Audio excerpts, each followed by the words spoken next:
चलिए last class में हमने देखा था बेटा कि रेजोनेंस क्या होता है, हाइपर कंजुगेशन क्या है, इंडक्टिव इफेक्ट क्या है। कुछ चीजें जो आपको दिमाग में बैठानी थी, उसमें हमने बोला था कि सबसे पहले अगर आपको देखना होगा तो पहले क्या देखना है, रेजोनेंस। रेजोनेंस ना हो तो फिर हाइपर कंजुगेशन, और हाइपर कंजुगेशन भी ना हो उस केस में इंडक्टिव इफेक्ट। फिर हमने दिखाया था कि ओनली फॉर हेलोजन इसका माइनस आई इसका प्लस एम से स्ट्रॉन्ग है, मतलब हेलोजन के केस में उसका माइनस आई देखना है, उसका प्लस एम नहीं देखना है। तीसरा मैंने बोला था कि फिनाइल या विनाइल पूरी ऑर्गेनिक केमिस्ट्री में रॉबिन हुड का काम करेंगे, मतलब जब भी कभी अमीरों से कनेक्टेड होंगे तो इलेक्ट्रॉन को खींचेंगे, और जब भी कभी गरीबों से कनेक्टेड होंगे तो इलेक्ट्रॉन देंगे। बस में आगे फिर हमने बोला था 4 ऑर्डर याद रखना है, plus M minus M plus I minus I. बस में आगे पांचवा, हाइपर कंजुगेशन कहाँ होगा, कितना होगा। ठीक है, अगर इस पे कमांड बन गया तो मान के चलिए कि पूरी ऑर्गेनिक इसी का खेल है। बस में आगे, और जितने लोग को याद है उनके लिए तो आगे की दुनिया आसान दिखेगी, और जितनों को याद नहीं है तो बस तुक्का मारोगे और उसी के चक्कर में गड़बड़ होगा।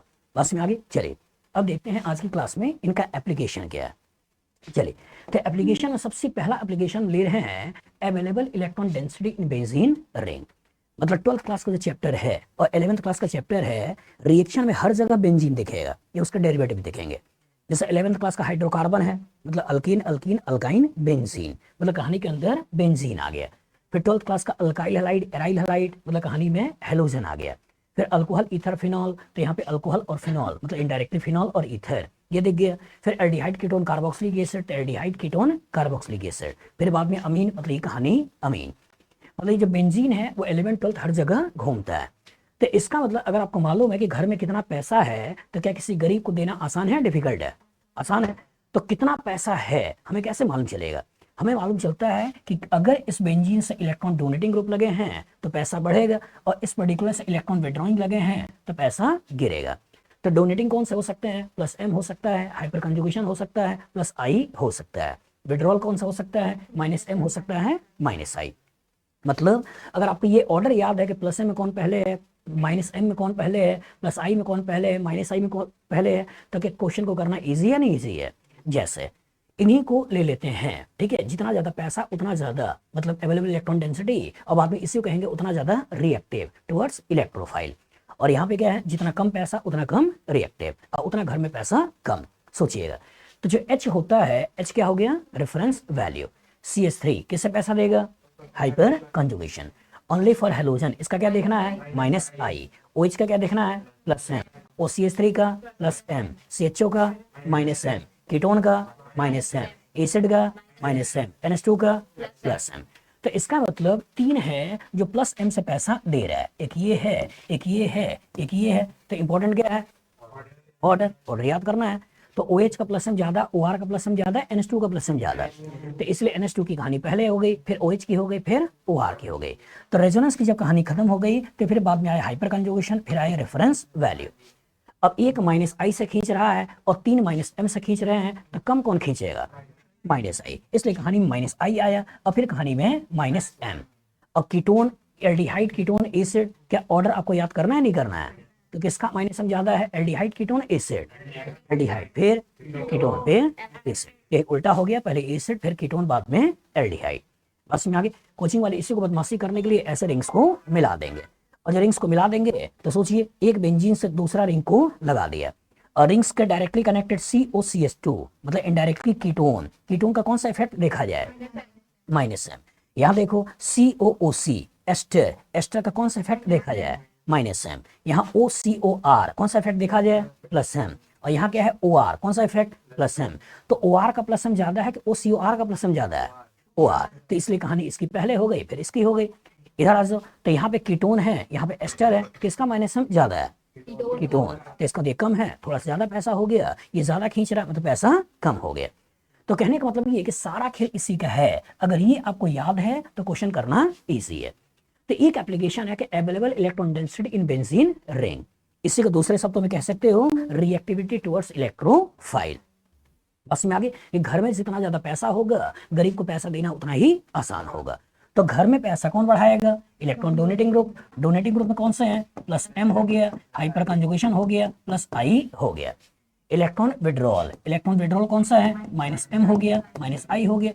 बस में आगे। तो जितना ज्यादा पैसा उतना ज्यादा रिएक्टिव। तो मान लो 12th क्लास के चैप्टर ले लेते हैं, फिनॉल, आपका टॉल्वीन, क्लोरोबेंजीन, नाइट्रोबेंजीन। तो ये जो OH है ये प्लस M से पैसा दे रहा है, CH3 है हाइपर कंजुगेशन से पैसा दे रहा है, Cl है -I से पैसा खींच रहा है, NO2 है -M से पैसा खींच रहा है। तो कहाँ पैसा सबसे ज्यादा है? OH के कारण, फिर CH3, फिर Cl, फिर NO2। तो क्या यही ऑर्डर बना? ये नहीं बना। सबसे ज्यादा पैसा देने वाला, थोड़ा कम देने वाला, कम खींचने वाला, और ये ज्यादा खींचने वाला। तो इसका अंदर रिएक्शन कोई नई चीज नहीं है, सारा का सारा इसी इलेक्ट्रॉनिक इफेक्ट का खेल है। पैसा समझ में आ गया कि पैसा ज्यादा किसके पास है, तो गरीब को देने की टेंडेंसी भी ज्यादा होगी। तो चाहे इसको अवेलेबल इलेक्ट्रॉन डेंसिटी बोला जाए, चाहे रिएक्टिविटी बोला जाए, दोनों एक ही चीज है। क्लियर है ना? चलिए आगे बढ़ते हैं। इसके बाद जो कहानी में किरदार आता है वो क्या है कि reactivity of alkyne alkynes towards electrophile. तो जब बेंजीन ले रहे हो तो बेंजीन की कहानी में ये है और अल्कीन की कहानी में केवल इतना है। बस में आगे। तो इसी पर्टिकुलर अल्कीन को पकड़ लेते हैं, तो इसी अल्कीन से इलेक्ट्रॉन डोनेटिंग लगा दिया, पैसा बढ़ा या कम हुआ? बढ़ा। इसी तरह से इससे हमने रेफरेंस वाले H कर दिया और यहाँ इलेक्ट्रॉन विड्रॉइंग लगा दिया। तो जब इलेक्ट्रॉन डोनेटिंग लगाया पैसा बढ़ा तो रिएक्टिविटी भी बढ़ी, और अगर इलेक्ट्रॉन विड्रॉइंग लगा दिया तो पैसा कम हुआ, रिएक्टिविटी भी कम हो गई। तो सेम वही कहानी लगाएगा। जो हाइड्रोकार्बन है तो इसका मतलब आपकी कहानी में अल्कीन है या प्रोपीन है, ऐसा कुछ बना देगा। हाइड्रोकार्बन का डेरिवेटिव है तो कभी हेलोजन लगा के क्वेश्चन पूछ लेगा, कभी ऑक्सीजन लगा के क्वेश्चन पूछ लेगा, कभी नाइट्रोजन लगा के क्वेश्चन पूछ लेगा। तो ग्रुप ही तो आपको पकड़ना है कि ये जो OCH3 है इसका नेचर क्या है? प्लस M से पैसा देना। CH3 का नेचर क्या है? हाइपर कंजुगेशन से पैसा देना। H मतलब रेफरेंस वैल्यू, Cl मतलब -I से पैसा खींचना, NO2 मतलब -M से पैसा खींचना। तो सबसे ज्यादा पैसा यहाँ है, फिर यहाँ है, फिर यहाँ है, फिर यहाँ है, फिर यहाँ है। तो यही रिएक्टिविटी हो गई टुवर्ड्स इलेक्ट्रोफाइल। तो वही जो इलेक्ट्रोफाइल है उसी इलेक्ट्रोफाइल का अलग अलग नाम होगा। बस में आगे। कभी कहेंगे हेलोजिनेशन है, कभी कहेंगे आपका कि HX का रिएक्शन है, कभी वाटर का रिएक्शन है, कभी अल्कोहल का रिएक्शन है, अलग अलग नाम डालते रहेंगे। लेकिन जब भी होगा कि अमीर किसी न किसी गरीब के ऊपर रिएक्शन करेगा। यही कहानी जो अल्कीन की है वही कहानी अल्काइन की है। अगर अल्काइन में इलेक्ट्रॉन विड्रॉइंग ग्रुप लगा दें, यहाँ विड्रॉइंग लगा, इलेक्ट्रॉन डोनेटिंग लगा दें, डोनेटिंग मतलब कहानी ही ऐसी है। तो इलेक्ट्रॉन डोनेटिंग लगा दें, यहाँ पे आपका इलेक्ट्रॉन विड्रॉइंग लगा दें। बस में आगे। डोनेटिंग मतलब +M hyper conjugation +I, withdrawing मतलब -M -I। तो सोचो पैसा बढ़ गया तो गरीब को देने की टेंडेंसी ज्यादा है कम? ज्यादा। और पैसा गिर गया तो गरीब को देने की टेंडेंसी ज्यादा है कम? ठीक है, कम। तो यहाँ पे क्या हो गया? OCH3 +M से पैसा दे रहा है, रिएक्टिविटी बढ़ा रहा है। CH3 हाइपर कंजुगेशन दे रहा है, रिएक्टिविटी तुलनात्मक कम है। और यहाँ NO2 -M से पैसा खींच रहा है, मतलब रिएक्टिविटी सबसे कम है। तो जो कहानी आपने बेंजीन में पढ़ी है वही कहानी अल्कीन अल्काइन में भी पढ़ना है। मतलब जहां जहां पैसा होगा, जहां जहां पैसा होगा वो गरीब को पैसा आसानी से दे देगा। तो 11th क्लास का जो चैप्टर है बेटा हाइड्रोकार्बन, तो हाइड्रोकार्बन में है क्या? अल्केन है, कहानी के अंदर है क्या? अल्कीन है, कहानी के अंदर है क्या? अल्काइन है, और कहानी के अंदर है क्या? बेंजीन है। तो बेंजीन है मतलब यहाँ पैसा है, यहाँ पैसा है, यहाँ पैसा है। तो जब यहाँ पैसा है तो ये करेगा क्या? किसी गरीब को पैसा देगा, किसी गरीब को पैसा देगा। तो यहाँ के कॉरेस्पॉन्डिंग हम बोल देते हैं इलेक्ट्रोफिलिक एडिशन रिएक्शन है, और यहाँ के कॉरेस्पॉन्डिंग बोल देते हैं इलेक्ट्रोफिलिक सब्स्टिट्यूशन रिएक्शन है। क्यों? क्योंकि इसको अपने एरोमेटिक कैरेक्टर मेंटेन भी करना है। तो कहने का मतलब ये कि बस आपका इलेक्ट्रोफाइल ही तो बदलता रहेगा, इलेक्ट्रोफाइल ही बदलता रहेगा, लेकिन जो भी रिएक्शन होगा वो होगा क्या? Electrophilic reaction. कभी इलेक्ट्रोफिलिक एडिशन होगा, कभी इलेक्ट्रोफिलिक सब्स्टिट्यूशन होगा, लेकिन होगा इलेक्ट्रोफिलिक रिएक्शन। तो जितना ज्यादा पैसा उतना आसानी से गरीब को पैसा देना। बस में आगे। तो बताओ रिएक्शन में इसका इन्वॉल्वमेंट आया या नहीं आया? आगे। बस में आगे। तो इसका मतलब अवेलेबल इलेक्ट्रॉन डेंसिटी बेंजीन में बात करें, या available electron density alkyne alkyne में बात करें, या रिएक्टिविटी टुवर्ड्स इलेक्ट्रोफाइल बात करें, सब कुछ एक ही है। अब हम आते हैं जहां न्यूक्लियोफाइल का रिएक्शन हो पाए, और जहां न्यूक्लियोफाइल का रिएक्शन हो पाए मतलब यहाँ पार्शियल पॉजिटिव बढ़ाना है। तो जितना ज्यादा यहाँ पार्शियल पॉजिटिव बढ़ेगा, न्यूक्लियोफाइल का अप्रोच करना आसान या डिफिकल्ट? आसान। तो सोचो यहाँ 3 CH3 देने वाले हैं, यहाँ आपका यहाँ ये अल्काइल पार्ट सेम है, यहाँ हेलोजन खींचने वाला है, यहाँ ऑक्सीजन खींचने वाला है, यहाँ नाइट्रोजन खींचने वाला है। तो कहाँ इलेक्ट्रॉनिगेटिविटी का डिफरेंस ज्यादा है? कार्बन हेलोजन के बीच में, कार्बन ऑक्सीजन के बीच में, कार्बन नाइट्रोजन के बीच में। कार्बन हेलोजन, फिर कार्बन ऑक्सीजन, फिर कार्बन नाइट्रोजन। कहाँ से पता चला? -I के ऑर्डर से, कि हेलोजन का -I ज्यादा होता है, ऑक्सीजन का -I कम होता है, नाइट्रोजन का -I कम होता है। तो इसलिए एनसीईआरटी बुक में 12th क्लास में पहले हेलोजन कंटेनिंग कंपाउंड देखोगे, फिर ऑक्सीजन कंटेनिंग कंपाउंड देखोगे, फिर नाइट्रोजन कंटेनिंग कंपाउंड देखोगे। बस में आगे वो चाहता था पहले नाइट्रोजन ले लेता, बाद में ऑक्सीजन ले लेता, लेकिन उसने क्यों पहले हेलोजन लिया, फिर ऑक्सीजन, फिर नाइट्रोजन? क्योंकि यहाँ पार्शियल पॉजिटिव ज्यादा है, यहाँ पार्शियल पॉजिटिव कम है, यहाँ पार्शियल पॉजिटिव सबसे कम है। तो इसका मतलब इस लीविंग ग्रुप को चेंज करके भी क्वेश्चन बना सकता है। दूसरा, लीविंग ग्रुप को फिक्स कर दिया और कार्बन के अंदर चेंजेस करके भी क्वेश्चन बना सकता है। मतलब सोचो अगर मान लो कार्बोकेटाइन SN1 की बात कर रहे हो, कार्बोकेटाइन बनाना हो, तो सोचो अगर ये टूट जाए और यहाँ कार्बोकेटाइन बने, तो इसका मतलब 9 हाइपर कंजुगेशन है, ये टूट जाए कार्बोकेटाइन बने 6 हाइपर कंजुगेशन है, ये टूट जाए कार्बोकेटाइन बने मतलब 3 हाइपर कंजुगेशन है, और ये टूट जाए कार्बोकेटाइन बने मतलब केवल आपका यहाँ है ही नहीं, 0 हाइपर कंजुगेशन है। तो सबसे स्टेबल कार्बोकेटाइन कहाँ है? पहला, फिर दूसरा, फिर तीसरा, फिर चौथा। तो कभी SN1 रिएक्शन का रेट पूछ ले तो क्या इससे पता चल गया, नहीं चल गया? बस में आगे। तो सारा का सारा खेल वही है बेटा कि अगर न्यूक्लियोफाइल का अटैक करना चाहते हो तो पार्शियल पॉजिटिव चार्ज देखना है, कभी तोड़ना है तो फुल्ली पॉजिटिव चार्ज देखना है, और नहीं तो अदरवाइज पार्शियल पॉजिटिव चार्ज से हमारा काम चल जाता है। SN1 में हमको करना क्या है, कार्बोकेटाइन बना के करना है, और SN2 में मैक्सिमम पार्शियल पॉजिटिव चार्ज देख लेना है। मतलब कहने का मतलब ये है कि जितना ज्यादा गरीबी होगा न्यूक्लियोफाइल का अटैक करना उतना ही आसान होगा। जैसे मान लो हमने अल्कोहल चैप्टर पे ले लिया, अल्कोहल चैप्टर पे ले लिया, इस OH को हटाया, इस OH को हटाया, इसको हटाया, इसको हटाया, कहाँ से कार्बोकेटाइन ज्यादा स्टेबल है? पहला, फिर दूसरा, फिर तीसरा, फिर चौथा। तो कभी इसके ऊपर SN1 कराना हो तो भी रिएक्शन का रेट यही है। बस में आगे। तो सारा का सारा खेल, अल्काइल हैलाइड में SN1 करो तो भी वही कहानी, अल्कोहल चैप्टर में SN1 कराओ तो भी वही कहानी, ईथर चैप्टर में SN1 कराओ तो भी वही कहानी, अमीन चैप्टर में SN1 कराओ तो भी वही कहानी। SN1 सुनते ही दिमाग में क्या आना चाहिए? Stability of carbocation, stability of carbocation. और कार्बोकेटाइन की स्टेबिलिटी कौन डिसाइड करेगा? इलेक्ट्रॉनिक इफेक्ट, मतलब रेजोनेंस, फिर हाइपर कंजुगेशन, फिर इंडक्टिव इफेक्ट। बस में आगे। तो इनको दिखाने का मकसद ये था बेटा कि हर जगह रिएक्शन में रिएक्शन इंटरमीडिएट का यूज आने वाला है। बस में आगे। जैसे इसकी बात कर लें, एराइल हैलाइड, इसके ऊपर न्यूक्लियोफिलिक सब्स्टिट्यूशन करना है, तो सोचो कहानी में केवल एराइल हैलाइड है, एराइल हैलाइड के ऑर्थो पे नाइट्रो लगा हुआ है, 2 नाइट्रो लगा हुआ है, और यहाँ 3 नाइट्रो लगा हुआ है। तो ये जो H है रेफरेंस है, जो नहीं पैसा दे रहा है नहीं पैसा खींच रहा है। लेकिन जो ही H को हटा के NO2 लगाया, अब ये क्या करेगा? माइनस हमसे पैसा खींचेगा। A double bond B, C double bond D, यहाँ पार्शियल पॉजिटिव बढ़ा या नहीं बढ़ा? बढ़ा। और जब यहाँ पार्शियल पॉजिटिव बढ़ा तो न्यूक्लियोफाइल का अटैक करना क्या हो गया? और आसान। यहाँ NO2 ये भी -M, यहाँ NO2 ये भी -M, ताकि यहाँ पार्शियल पॉजिटिव और बढ़ा या नहीं बढ़ा? बढ़ा। यहाँ सोचो, यहाँ 3 नाइट्रो का -M, यहाँ पार्शियल पॉजिटिव बहुत ज्यादा बढ़ गया, नहीं बढ़ गया? तो किसी भी न्यूक्लियोफाइल का अप्रोच करना पहले पे आसान होगा, दूसरे पे, तीसरे पे, चौथे पे, यही आपसे पूछा जाता है। बस में आगे कि जितना ज्यादा पार्शियल पॉजिटिव चार्ज होगा किसी भी न्यूक्लियोफाइल का अटैक करना उतना ही आसान होगा। बस में आगे सोचो, अगर मान लो कभी चैप्टर होता कि अल्काइल हैलाइड और कभी चैप्टर होता एराइल हैलाइड, और इसमें न्यूक्लियोफाइल का रिएक्शन करना है, कोई भी न्यूक्लियोफाइल अगर मान लो हमें न्यूक्लियोफाइल का रिएक्शन करना है, तो कहाँ आसानी से होगा? अल्काइल हैलाइड पे, एराइल हैलाइड पे? Alkyl halide. क्यों? हाँ बोलो। क्योंकि यहाँ पार्शियल डबल बॉन्ड कैरेक्टर है, और जब पार्शियल डबल बॉन्ड कैरेक्टर है तो हाई टेम्परेचर प्रेशर डालना पड़ेगा। यहाँ पे क्या है? सिंगल बॉन्ड कैरेक्टर है, तो बड़े आराम से ये टूट जाएगा। तो इसीलिए अगर इस हेलोजन को निकालना होता है, और याद करो क्लोरोबेंजीन से अगर आपको फिनॉल बनाना है, NaOH का रिएक्शन करा दिया और यहाँ के कोरस्पॉन्डिंग फिनॉल बना दिया, कितना टेम्परेचर चाहिए? हाँ 623 केल्विन टेम्परेचर। कितना प्रेशर चाहिए?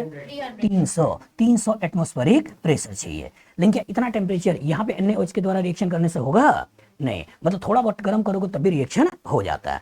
तो यहाँ क्या है? एक लकड़ी को तोड़ना है, और यहाँ क्या है? 2 लकड़ी है, उसको तोड़ना है। बचपन में आपने पढ़ा है कि पढ़ा है कि संगठन में शक्ति है, 2 लोग मिल गए, तोड़ना आसान है डिफिकल्ट? इसलिए गांव में पहले क्या कहते थे? 4-4 5-5 बच्चे पैदा करो। क्यों करो? क्यों करो? परिवार बड़ा होगा, और अगल बगल के लोग जब आएंगे तो देखेंगे चाचा के इतने लड़के हैं, पापा के इतने लड़के हैं, और परिवार इनका इतना बड़ा है, तो किसी को आने से पहले 4 बार सोचना पड़ेगा कि यार यहाँ पे जाएं और लड़ें या न लड़ें। लेकिन है क्या कि यही सारे परिवार के लोग अब शहर में बिखर गए। कोई यहाँ है, कोई वहाँ है, कोई वहाँ है। अब मम्मी पापा का एक लड़का, तो कोई भी आता है रास्ता चलते हुए वही इनको हड़का के चला जाता है। बस में आगे कि शहर में इनके कनेक्शन में कोई है ही नहीं। बस में आगे। तो इसका तो है क्या कि संगठन अकेला है या 2 लोग, 4 लोग, 5 लोग हैं। बस में आगे। तो कहने का जैसे मान लो अकेले तुम कहीं जा रहे हो तो रास्ते चलते हुए कोई तुमको धमका सकता है, लेकिन 4-5 दोस्त हैं उनके साथ जा रहे हो तो सामने वाले को एक बार सोचना पड़ेगा कि इनके साथ लड़ाई करें या ना करें। बस में आगे, तो सारा खेल वही है। चलिए सारा खेल वही है। चलिए अल्काइल हैलाइड की कहानी भी वही है, एराइल हैलाइड की कहानी भी वही है। तो इनको दिखाने का मेरा मकसद क्या था, अल्कीन, अल्काइन, बेंजीन और 11th क्लास का हाइड्रोकार्बन खत्म, aryl halide, phenol, aniline, anisole, aldehyde ketone, सारी कहानी खत्म। जहां जहां बेंजीन आ रहा था, इलेक्ट्रोफिलिक सब्स्टिट्यूशन रिएक्शन, कहानी में एराइल हैलाइड आ गया, न्यूक्लियोफिलिक सब्स्टिट्यूशन हो गया, अल्काइल हैलाइड हो गया, न्यूक्लियोफिलिक सब्स्टिट्यूशन हो गया। बस अलग अलग इसी को तो बदलते रहेंगे और रिएक्शन कराते रहेंगे। बस में आगे बार बार इसी को बदलते रहेंगे और रिएक्शन कराते रहेंगे, वही चैप्टर्स बन जाएगा। बस में आगे, लेकिन सबका खेल वही है बेटा कि जितना ज्यादा यहाँ पार्शियल पॉजिटिव होगा, न्यूक्लियोफिलिक अटैक करना उतना ही आसान होगा। बस में आगे, जैसे मान लो यहाँ पे एक नाइट्रो लग गया तो क्या इतना ही टेम्परेचर लगेगा? नहीं, थोड़ा कम हो जाएगा। दो नाइट्रो हो गया, इतना लगेगा और कम हो जाएगा। तीन नाइट्रो हो गए, अब इतना ज्यादा टेम्परेचर चाहिए नहीं, हल्का फुल्का गर्म कर दो तो भी रिएक्शन हो जाता है। तो कहने का मतलब ये है कि जितना ज्यादा पार्शियल पॉजिटिव होगा, न्यूक्लियोफाइल का अटैक करना उतना ही आसान होगा। बना लोगे? चलिए आगे आते हैं, कहानी में आइए। Reactivity of alkyne towards free radical. Free radical सोचिएगा, अब हम कहानी के अंदर अल्कीन को ले रहे हैं, तो सोचो अगर मैंने इस कार्बन हाइड्रोजन बॉन्ड को तोड़ा, ये फ्री रेडिकल बना, इस कार्बन हाइड्रोजन को तोड़ा, ये फ्री रेडिकल बना, इसको तोड़ा, ये बना, इसको तोड़ा, ये बना, ये बना। और सोचो कहाँ का फ्री रेडिकल ज्यादा स्टेबल है, पहला, दूसरा, तीसरा, चौथा। पहला मतलब क्या है कि इस बॉन्ड को तोड़ने में कम एनर्जी लगेगी क्योंकि यहाँ से स्टेबिलिटी ज्यादा है, इस बॉन्ड को तोड़ने में सबसे ज्यादा एनर्जी लगेगी, सबसे कम स्टेबल फ्री रेडिकल है। तो इसका अगर अल्केन चैप्टर का रिएक्टिविटी की बात करें और आगे जब हेलोजिनेशन रिएक्शन करेंगे तो उसमें क्या देखेंगे, यही तो देखेंगे कि बनने वाला फ्री रेडिकल कितना ज्यादा स्टेबल है। Rate of free radical substitution किस बात पे डिपेंडेंट है, बनने वाला फ्री रेडिकल कितना स्टेबल है। बस में आगे, मतलब क्या हुआ, मतलब ये हुआ कि अल्केन का अगर रिएक्शन करना है तो इसका मतलब हमें हेलोजन और लाइट का रिएक्शन करना होगा, यही आगे हेलोजिनेशन पढ़ोगे। तो ये लाइट करेगा क्या, लाइट पहले इसको तोड़ेगा, फ्री रेडिकल बनाएगा, फ्री रेडिकल की मौजूदगी में ये टूट जाएगा और एक नया फ्री रेडिकल बनेगा। और जितना ज्यादा स्टेबल फ्री रेडिकल होगा, rate of reaction fast slow, fast, तो फ्री रेडिकल की स्टेबिलिटी, अल्केन की रिएक्टिविटी हो गई। इसी तरह अल्कीन की बात कर रहे हैं, इसी तरह से अगर अल्काइन की बात कर रहे हैं, इसी तरह से बेंजीन की बात कर रहे हैं, इनके ऊपर किसी इलेक्ट्रोफाइल का रिएक्शन करना है। सोचो अगर अगर ये पैसा इधर करके इसके साथ बॉन्ड बना रहा है तो इनडायरेक्टली कार्बोकेटाइन ही तो बन रहा है। तो जितना ज्यादा स्टेबल कार्बोकेटाइन बनेगा, रेट ऑफ रिएक्शन फास्ट या स्लो, फास्ट। तो इसका तो इलेक्ट्रोफिलिक एडिशन रिएक्शन का बेसिक है क्या, stability of carbocation. Electrophilic substitution reaction का बेसिक क्या है, स्टेबिलिटी ऑफ कार्बोकेटाइन। बस में आगे कि जितना ज्यादा स्टेबल कार्बोकेटाइन बनेगा, रेट ऑफ रिएक्शन इसका फास्ट, जितना ज्यादा स्टेबल फ्री रेडिकल इसका बनेगा, रेट ऑफ रिएक्शन इसका फास्ट। मतलब हर बार घूम फिर कर इंटरमीडिएट के ऊपर कहानी आ रही है, नहीं आ रही है, आ रही है। तो सारा खेल वही बेटा कि स्टेबिलिटी ऑफ इंटरमीडिएट के बेसिस पे क्वेश्चन को हमको लगाना है। बस में आप कौन सा रिएक्शन स्लो, कौन सा रिएक्शन फास्ट, किस बात पे डिपेंडेंट है, इंटरमीडिएट की स्टेबिलिटी पे। कभी इंटरमीडिएट फ्री रेडिकल का बनेगा, कभी इंटरमीडिएट आपका कार्बोकेटाइन का बनेगा, याद रहेगा। चलिए आगे बढ़ते हैं। अब आया बॉन्ड लेंथ। बॉन्ड लेंथ सोचिएगा, सिंगल बॉन्ड की बॉन्ड लेंथ, डबल बॉन्ड की बॉन्ड लेंथ, ट्रिपल बॉन्ड की बॉन्ड लेंथ किसका ज्यादा होता है, single. Carbon carbon single bond कितना है, 1.54 angstrom, double bond 1.34 angstrom, triple bond 1.20 angstrom. Reference याद रख सकते हो तो कर लो, अदरवाइज सिंगल डबल ट्रिपल का ये ऑर्डर है। सोचो सिंगल बॉन्ड में किसी भी तरीके से डबल बॉन्ड कैरेक्टर आ जाए, किसी भी तरीके से, मतलब रेजोनेंस से, हाइपर कंजुगेशन से, इंडक्टिव इफेक्ट से, कहीं से भी आ जाए, किसी भी तरीके से सिंगल बॉन्ड में डबल बॉन्ड कैरेक्टर आ जाए, सिंगल बॉन्ड में डबल बॉन्ड कैरेक्टर आ जाए, बॉन्ड लेंथ क्या होगा, कम होगा। और किसी भी तरीके से डबल बॉन्ड में सिंगल बॉन्ड कैरेक्टर आ जाए, क्या होगा, बॉन्ड लेंथ बढ़ेगा। बस में आगे सोचो, अगर मान लो इन दोनों को ले लिया और इस सिंगल को बोल दिया ए, इस सिंगल को बोल दिया बी, तो क्या इसमें पूरी तरह से सिंगल बॉन्ड कैरेक्टर है या नहीं है, लेकिन इसमें क्या है, पार्शियल डबल बॉन्ड कैरेक्टर। तो किसकी वैल्यू बड़ी है, ए की या बी की, ए की। और इन दोनों को ध्यान से देखना, अगर बेंजीन का रेजोनेटिंग स्ट्रक्चर बनाए तो बेंजीन के दो रेजोनेटिंग स्ट्रक्चर बनेंगे, एक ये बनेगा और दूसरा ये बनेगा। दोनों को दोनों सेम है, डिफरेंट है, सेम है। तो जब कभी इक्विवेलेंट रेजोनेटिंग स्ट्रक्चर बनेंगे तो दोनों की वैल्यू क्या होती है, बराबर। लेकिन जब इसको देखो, इसको मैंने बोल दिया ए, इसको बोल दिया बी, और इसका जो रेजोनेटिंग स्ट्रक्चर बनाया तो ये बना, तो क्या ये दोनों इक्विवेलेंट है, नहीं। और जो इक्विवेलेंट नहीं है तो इन दोनों में ज्यादा स्टेबल कौन सा है, पहला या दूसरा। तो पहले वाले को देखते हैं और उसकी बेसिस बताते हैं कि इसमें सिंगल बॉन्ड है, इसमें डबल बॉन्ड है, तो इसकी वैल्यू ज्यादा है, इसकी वैल्यू कम है। तो कहानी का किरदार क्या है, इक्विवेलेंट रेजोनेटिंग स्ट्रक्चर बनेगा तो बॉन्ड लेंथ बराबर होगी, और अनइक्विवेलेंट रेजोनेटिंग स्ट्रक्चर बनेगा तो बॉन्ड लेंथ बराबर नहीं होगी। सिंगल बॉन्ड कैरेक्टर ज्यादा होने से इसकी वैल्यू ज्यादा, और डबल बॉन्ड कैरेक्टर ज्यादा होने से यहाँ इसकी वैल्यू कम। बस में आगे। तो कभी कभी क्वेश्चन बेटा कार्बन कार्बन के रिस्पेक्ट में ले सकता है, कभी क्वेश्चन कार्बन नाइट्रोजन के रिस्पेक्ट में ले सकता है, कभी कार्बन ऑक्सीजन के रिस्पेक्ट में ले सकता है, कभी कार्बन हेलोजन के रिस्पेक्ट में ले सकता है, कभी कार्बन हाइड्रोजन के रिस्पेक्ट में ले सकता है, कभी कार्बन कार्बन का सिंगल की तुलना कर सकता है, कभी कभी कार्बन कार्बन डबल की तुलना भी कर सकता है। तो कहने का मतलब ये है कि अगर मान लो इस कार्बन नाइट्रोजन को पकड़ता हूं, इस कार्बन का नाइट्रोजन को पकड़ता हूं, तो यहाँ पूरी तरह सिंगल, यहाँ पार्शियल डबल, कौन बड़ा है? ए। यहाँ सिंगल पार्शियल डबल, कौन बड़ा है? ए। यहाँ भी सिंगल, यहाँ पार्शियल डबल, कौन बड़ा है? ए। ऐसा बन गया। इधर आ जाओ, तो यहाँ बोल रहा है कार्बन हाइड्रोजन, ये बोल रहा है कार्बन हाइड्रोजन, ये बोल रहा है कार्बन हाइड्रोजन, कौन बड़ा है? ए, बी या सी? ए। क्यों? क्योंकि यहाँ CH3 का प्लस आई लगा है, यहाँ डबल बॉन्ड का माइनस आई लगा है, यहाँ ट्रिपल बॉन्ड का माइनस आई लगा है। तो माइनस आई लगा है और ज्यादा लगा है, तो क्या इसके इलेक्ट्रॉन को अपनी तरफ खींचेगा? नहीं खींचेगा। तो इस वैल्यू को क्या करेगा? कम। यहाँ पे डबल बॉन्ड कम खींचेगा, तुलनात्मक ज्यादा, और यहाँ खींच भी नहीं रहा है, मतलब सबसे ज्यादा। इसमें सोचो, इसमें कितने हाइपर कंजुगेशन है? 3। यहाँ कितना है? 6। तो इसका 3 मतलब इस पर्टिकुलर पे 3 बार सिंगल बॉन्ड कैरेक्टर, और 6 का मतलब यहाँ 6 बार सिंगल बॉन्ड कैरेक्टर। तो जब डबल बॉन्ड की तुलना कर ले कि ए है ये बी है, कौन सी वैल्यू ज्यादा है? बी। 6 बार सिंगल बॉन्ड, यहाँ क्या है? 3 बार सिंगल बॉन्ड। बस में आगे कभी तुलना कर दे कि भाई ये वाला ए जो है ये बड़ा है, या ये वाला जो बी है ये बड़ा है, कौन सा बड़ा है? बेंजीन का कार्बन कार्बन बॉन्ड लेंथ बड़ा है, या ये आइसोब्यूटीन का कार्बन कार्बन डबल बॉन्ड बड़ा है, कौन सा है? ए। क्यों? रेजोनेंस। डाटा याद मत करो, रेजोनेंस ये क्या है? Hyper conjugation. तो रेजोनेंस को पहले देखना है, हाइपर कंजुगेशन को बाद में देखना है। बस में आगे मैक्सिमम हाइपर कंजुगेशन ले लेता हूं, 12 हाइपर कंजुगेशन ले लिया।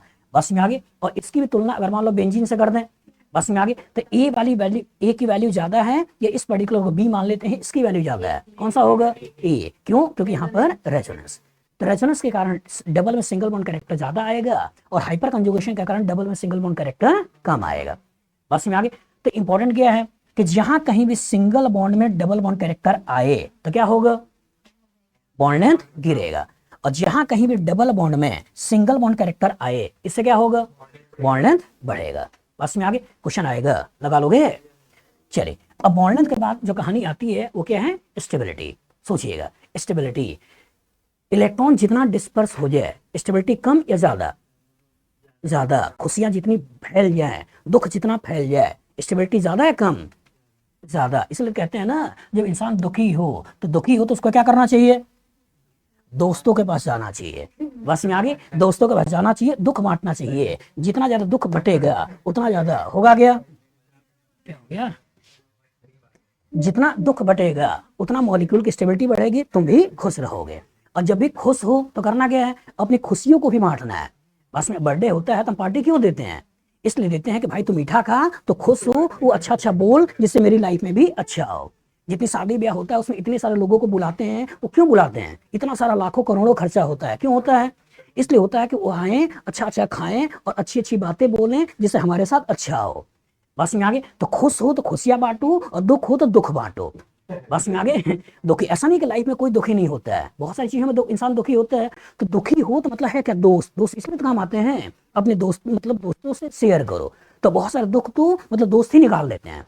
बस में आगे, इसलिए सुख दुख में दोस्त जरूरी है। चलिए इधर आते हैं।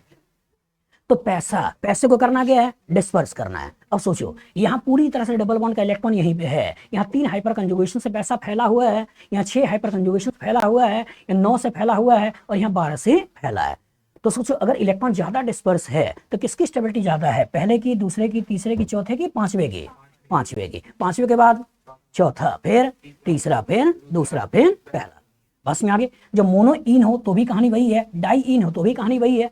बट डाई इन में ध्यान रखना है, क्या इसमें रेजोनेंस है या नहीं है? कौन आ गया? फिर कोई आ गया क्या? चलिए, तो इसमें रेजोनेंस है या नहीं है? है। और जो रेजोनेंस है मतलब कंजुगेशन है, डिस्पर्सन ज्यादा है।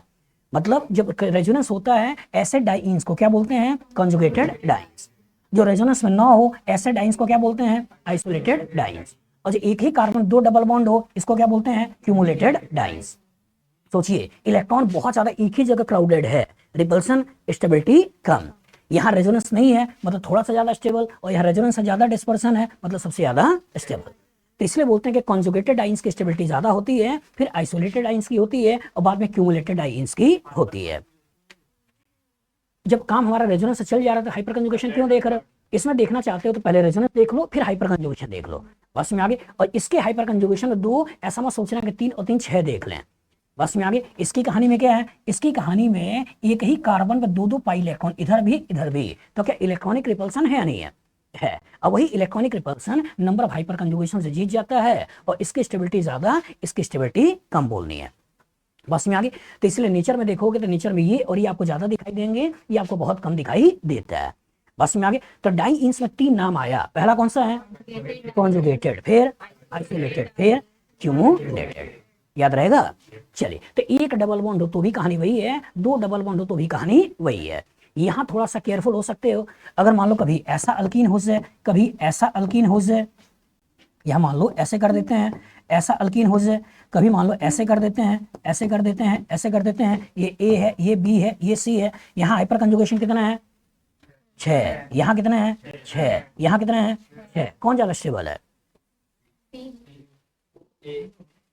मिले सुर मेरा तुम्हारा तो सुर बने हमारा। बचो बचो, इसका इलेक्ट्रॉन इधर भेजा, इसका इलेक्ट्रॉन इधर भेजा, इलेक्ट्रॉनिक रिपल्सन। इसका इलेक्ट्रॉन इधर भेजा, इसका इलेक्ट्रॉन इधर भेजा, अगेन इलेक्ट्रॉनिक रिपल्सन। इसका इलेक्ट्रॉन इधर गया, इसका इलेक्ट्रॉन इधर गया, दोनों एक ही डायरेक्शन में इलेक्ट्रॉन आगे भेज रहे हैं, और एक ही डायरेक्शन भेजना मतलब क्या है? यहाँ पर रिपल्सन नहीं है, इसलिए पहले ये होगा, और सिस और ट्रांस, सिस में वॉन्डरबल रिपल्सन है, ट्रांस में वॉन्डरबल रिपल्सन नहीं है, इसलिए पहले कहते हैं ये, फिर कहते हैं ये, फिर कहते हैं ये, बस में आगे। तो ध्यान रखिएगा, जो हाइपर कंजुगेशन बराबर हो तो इलेक्ट्रॉन किस डायरेक्शन में जा रहा है, उस डायरेक्शन सभी चीजें क्लियर होती हैं। इसका डायरेक्शन इलेक्ट्रॉन का फ्लो का एक है, इन दोनों में इलेक्ट्रॉन का फ्लो का डायरेक्शन अपोजिट है, इसलिए इसकी स्टेबिलिटी ज्यादा और इनकी स्टेबिलिटी कम। बना लोगे? चलिए, तो कहने का मतलब एक पहले रेजोनेंस देखना है, रेजोनेंस के बाद हाइपर कंजुगेशन देखना है, फिर बाद में इंडक्टिव है। अब कोई चीज स्टेबल है और कितना स्टेबल है हमें कैसे मालूम चलता है? हमें मालूम चलता है हीट ऑफ हाइड्रोजिनेशन से, बस में आगे। जैसे अल्कीन है, अल्कीन और ये अल्कीन, तो इसी में आपने जब हाइड्रोजन को जोड़ा तो हाइड्रोजन को जोड़ने से पाई बॉन्ड टूटा, सिग्मा बॉन्ड बना, और जब पाई टूटा सिग्मा बना तो कुछ एनर्जी रिलीज होती है। तो ये amount of energy released on addition of hydrogen on multiple bond system is called as heat of hydrogenation. सोचिएगा, अगर एक डबल बॉन्ड है और इसको हाइड्रोजन जोड़ने से अगर मान लो x एनर्जी निकलती है, तो 2 डबल बॉन्ड होता तो उसको जोड़ने से थ्योरेटिकली कितना होना चाहिए था? 2x। अगर यहां से x निकल रहा है तो 2 डबल बॉन्ड से कितना होगा? 2x। लेकिन 2x से अगर कम है तो जितना कम है उतना क्या है? रेजोनेंस एनर्जी है, बस में आगे। जैसे मान लो हम यहाँ पे ऐसे कर लेते हैं कि अगर मान लो ये आपका साइक्लोहेक्सीन है और यहाँ हमने हाइड्रोजन को जोड़ा और इसको जोड़ के हमने साइक्लोहेक्सीन बनाया, तो ये मान लो x किलो जूल निकाल रहा है। अगर मान लो 2 2 डबल बॉन्ड होता और इसमें हमने 2 हाइड्रोजन मॉलिक्यूल को जोड़ा, साइक्लोहेक्सेन बना, तो थ्योरेटिकली कितना होना चाहिए? 2x। अगर मान लो 3 3 डबल बॉन्ड होता और इसमें अगर हम 3 हाइड्रोजन मॉलिक्यूल जोड़ते, ये भी यहाँ बना लेते, तो एनर्जी कितना होना चाहिए था? 3x। लेकिन हम क्या देखते हैं कि ये वैल्यू इतना ही एनर्जी निकालता है, और जो इतना ही एनर्जी निकालता है होना यहाँ चाहिए था, है यहाँ, तो ये है क्या? रेजोनेंस एनर्जी है। तो मोस्ट स्टेबल हाइपोथेटिकल और रियल के बीच का जो एनर्जी डिफरेंस है, यही एनर्जी डिफरेंस, ये क्या है? रेजोनेंस एनर्जी है। तो कौन कितना स्टेबल है? अगर रेजोनेंस स्टेबल है तो रेजोनेंस एनर्जी बोलो, और हाइपर कंजुगेशन से स्टेबल है तो उसके बेसिस हाइपर कंजुगेशन वाला स्टेबिलिटी। तो ये कहां से पता चलता है? ये पता चलता है हीट ऑफ हाइड्रोजिनेशन से, बस में आगे। मॉलिक्यूल जितना ज्यादा स्टेबल होगा, जैसे मान लो ए है और ये है, इसमें कितने हाइपर कंजुगेशन है? 2। इसमें कितना हाइपर कंजुगेशन है? 6। तो 6 हाइपर कंजुगेशन ज्यादा स्टेबल, 2 हाइपर कंजुगेशन कम स्टेबल। तो ये ऊपर है, ये नीचे है, लेकिन जब हाइड्रोजन को जोड़ा तो दोनों मिलके ब्यूटेन बना लिए। तो इसने केवल इतना एनर्जी निकाला, इसने इतना एनर्जी निकाला, तो जितना ज्यादा स्टेबल होगा उसका हीट ऑफ हाइड्रोजनेशन कम होगा, और जितना कम स्टेबल होगा उसका हीट ऑफ हाइड्रोजनेशन ज्यादा होगा। तो इसलिए बोलते हैं कि heat of hydrogenation is inversely proportional to stability. लेकिन कब? जब नंबर पाई बॉन्ड सेम हो, बस में आगे। अगर 1 पाई बॉन्ड है तो x निकालना, 2 पाई बॉन्ड है तो 2x से थोड़ा सा कम होगा, ऐसा नहीं है कि x से कम हो जाए, बस में आगे 2x से थोड़ा सा कम होगा, क्योंकि वो रेजोनेंस एनर्जी आएगी। तो जितना ज्यादा पाई बॉन्ड होगा, जितना ज्यादा पाई बॉन्ड होगा उतना ज्यादा ये आपका हीट ऑफ हाइड्रोजनेशन होगा। लेकिन जो number of pi bond same होगा तो उस केस में देखना है कि heat of hydrogenation is inversely proportional to stability of alkene. और स्टेबिलिटी ऑफ अल्कीन कहां से मालूम चलेगा? इलेक्ट्रॉनिक इफेक्ट, पहले रेजोनेंस, फिर हाइपर कंजुगेशन, फिर इंडक्टिव। बस में आगे। अब एक नेक्स्ट टर्म आता है जिसको बोलते हैं क्या है, हीट ऑफ कंबशन। ये क्या होता है, किसी भी हाइड्रोकार्बन को जलाने से जो एनर्जी निकलती है, किसी भी हाइड्रोकार्बन को जलाने से जो एनर्जी निकलती है उसको बोलते हैं क्या है, हीट ऑफ कंबशन। मतलब कहानी के अंदर जो किरदार था उस किरदार में क्या है, अल्कीन को हाइड्रोजन जोड़ा तो साइक्लोहेक्सेन मिला, और ज्यादा गर्म कर दें कि साइक्लोहेक्सेन कार्बन डाइऑक्साइड और वाटर में टूट जाएगा। तो यहां से यहां आना वो हीट ऑफ कंबशन है, और यहां से यहां आना ये हीट ऑफ हाइड्रोजनेशन है। बस में आगे जला दिया तो कार्बन डाइऑक्साइड तक पहुंच गया, ये कंबशन हो गया, और केवल हाइड्रोजन को जोड़ दिया तो यहां से यहां पहुंच गया अल्केन तक, ये हीट ऑफ हाइड्रोजनेशन है। तो इसका मतलब कि हीट ऑफ हाइड्रोजनेशन और हीट ऑफ कंबशन अगर नंबर ऑफ कार्बन बराबर है तो किसके ऊपर डिपेंडेंट है, स्टेबिलिटी। स्टेबिलिटी जितना ज्यादा होगा उसका हीट ऑफ हाइड्रोजनेशन भी कम होगा और उसका हीट ऑफ कंबशन भी कम होगा। बस में आगे।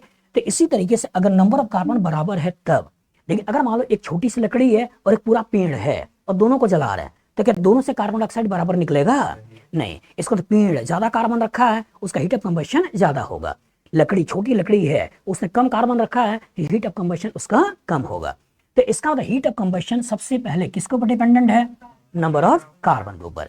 लेकिन कभी नंबर ऑफ कार्बन सेम है तो हीट ऑफ कंबशन किसके ऊपर डिपेंडेंट है, अल्कीन के स्टेबिलिटी। और कैसे, direct indirect, inversely proportional. Even alkyne होना जरूरी भी नहीं है, अल्केन भी हो सकता है। बस में आगे। अगर मान लो कभी ऐसे हो जाए, ये हो जाए, और कभी मान लो ये हो जाए, इन दोनों अल्केन में कौन ज्यादा स्टेबल है, ये वाला 4 मेंबर रिंग। और अगर ज्यादा स्टेबल है तो नीचे है, और ये वाला कम स्टेबल है मतलब ऊपर है, और दोनों को जाना कार्बन डाइऑक्साइड में ही है। तो अगर ये ज्यादा स्टेबल है तो हीट ऑफ कंबशन क्या होगा, कम होगा, और एक कम स्टेबल है तो हीट ऑफ कंबशन क्या होगा, ज्यादा होगा। तो कोई जरूरी नहीं है कि क्वेश्चन अल्कीन से ही बनाया जाए, वो अल्कीन को लेकर भी क्वेश्चन बना सकता है।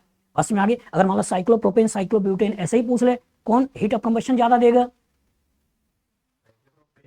अब एक धुओं, साइक्लोप्रोपेन में 3 कार्बन, साइक्लोब्यूटेन में 4 कार्बन, कौन होगा, साइक्लोब्यूटेन। नंबर ऑफ कार्बन बोल रहे हैं ना, सबसे पहले नंबर ऑफ कार्बन देखो। बस में आगे कि नंबर ऑफ कार्बन जितना ज्यादा उतना ज्यादा कार्बन डाइऑक्साइड। बस में आगे। जब नंबर ऑफ कार्बन बराबर हो तब देखा करो स्टेबिलिटी। बस इसलिए मैंने बोला पूरा एक पेड़ है उसको जला रहे हैं और छोटी लकड़ी है उसको जला रहे हैं, तो क्या दोनों से नंबर ऑफ कार्बन बराबर निकलेगा, नहीं। तो कार्बन डाइऑक्साइड के नंबर में अंतर और हीट ऑफ कंबशन भी अंतर। तो दो चीज है बेटा कि अगर हम नंबर ऑफ कार्बन में अंतर करते हैं तो heat of combustion directly proportional है, लेकिन अगर नंबर ऑफ कार्बन सेम रखते हैं तब देखना है इसका मतलब स्टेबिलिटी ऑफ अल्कीन या साइक्लो अल्केन अल्कीन, उसको लेकर आगे बढ़ जाना है। क्वेश्चन आएगा, बना लोगे पक्का। चलिए तो इसके बाद कुछ क्वेश्चन ले लेते हैं। एक अच्छा क्वेश्चन है, सोच के बताना। क्वेश्चन है, बता भाई, विच स्टेटमेंट इज रॉन्ग, तो रॉन्ग ही बताएगा फॉर नेफ्थलीन। पूछ रहा है, ध्यान रखिएगा ये नंबर भी फिक्स है, ये 1 2 3 4 5 6 7 8, जहां हाइड्रोजन नहीं है उसे कोई नंबर नहीं देते हैं। बस में आगे। बेंजीन है, बेंजीन में तुम कहीं से भी चालू कर दो कोई फर्क नहीं पड़ता है, 1 2 3 4 5 6 नॉर्मली नंबर दे देते हैं। बस में आगे। अगर मैं एंथ्रासीन की बात करता हूँ, एंथ्रासीन कितने बेंजीन है, 3, एक लाइन में है, ऐसे बना दिए। अगर मान लो इसको कभी नंबर करना हो तो कैसे करते हैं, ये नंबर 1 होता है, 2 होता है, 3 होता है, 4 होता है, 5 होता है, 6 होता है, 7 8 और ये 9 ये 10, ये नंबर होते हैं। बस में आगे। इसी तरह से अगर मान लो कभी फिनंथ्रीन की बात करते हैं तो फिनंथ्रीन की बात करें तो कहानी मान लो ऐसे हो गया, ये आपका ऐसे बन गया। तो इसको जो नंबर देना होता है कि नंबर 1, ये नंबर 2, ये number 3, number 4, number 5, number 6, number 7, number 8, ये नंबर 9 और ये नंबर 10 होता है। तो बीच वाला रिंग्स होती हैं, इसे नंबर 9 और 10 देते हैं। बस में आगे। तो ये मान लो नेफ्थलीन का उसने दे दिया स्ट्रक्चर, इवन पोजीशन भी बता दिया है। अब बोल रहा है कि carbon carbon bond length of C1 C2 is less then carbon carbon bond length of C2 C3। तो सिंपल कहानी ये पूछ रहा है कि क्या सारी की सारी बॉन्ड लेंथ बराबर है, या C1 C2 C2 C3 ये सब अलग अलग हैं, तो क्या कहोगे, क्या सारे के सारे बराबर हैं, हाँ लगता है। चलिए ध्यान से देखिएगा। अगर आपसे पूछा जाए बेंजीन के कितने रेजोनेटिंग स्ट्रक्चर बनेंगे, कितने बनेंगे, 2। एक बार डबल बॉन्ड यहाँ प्लेस कर दूं, एक बार डबल बॉन्ड यहाँ प्लेस कर दूं, अल्टरनेट डबल सिंगल डबल बना लो। पूछा जाए नेफ्थलीन के कितने बनेंगे, कितने होते हैं, 3। कैसे बनाना होता है, तो बनाने का तरीका क्या है कि एक बार डबल बॉन्ड यहाँ प्लेस कर दो और फिर alternate double bond single double bond बना लो।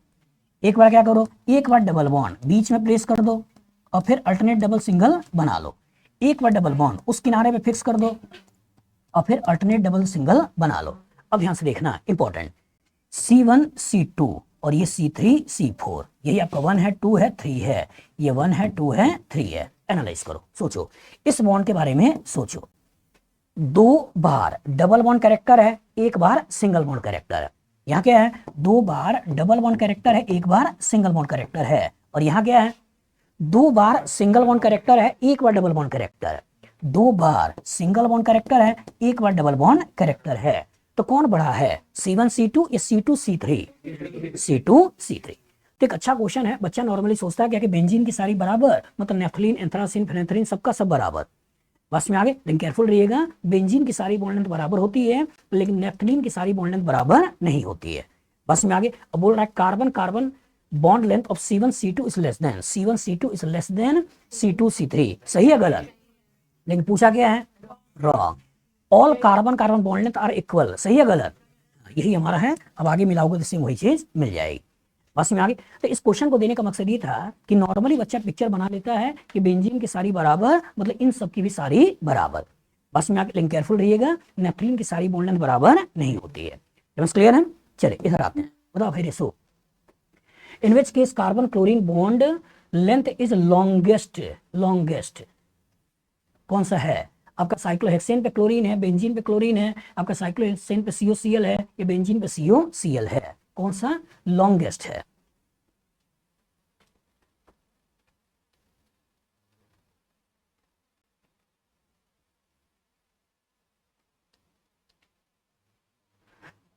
सिंगल बॉन्ड कैरेक्टर मतलब बॉन्ड लेंथ ज्यादा, double bond character bond length कम।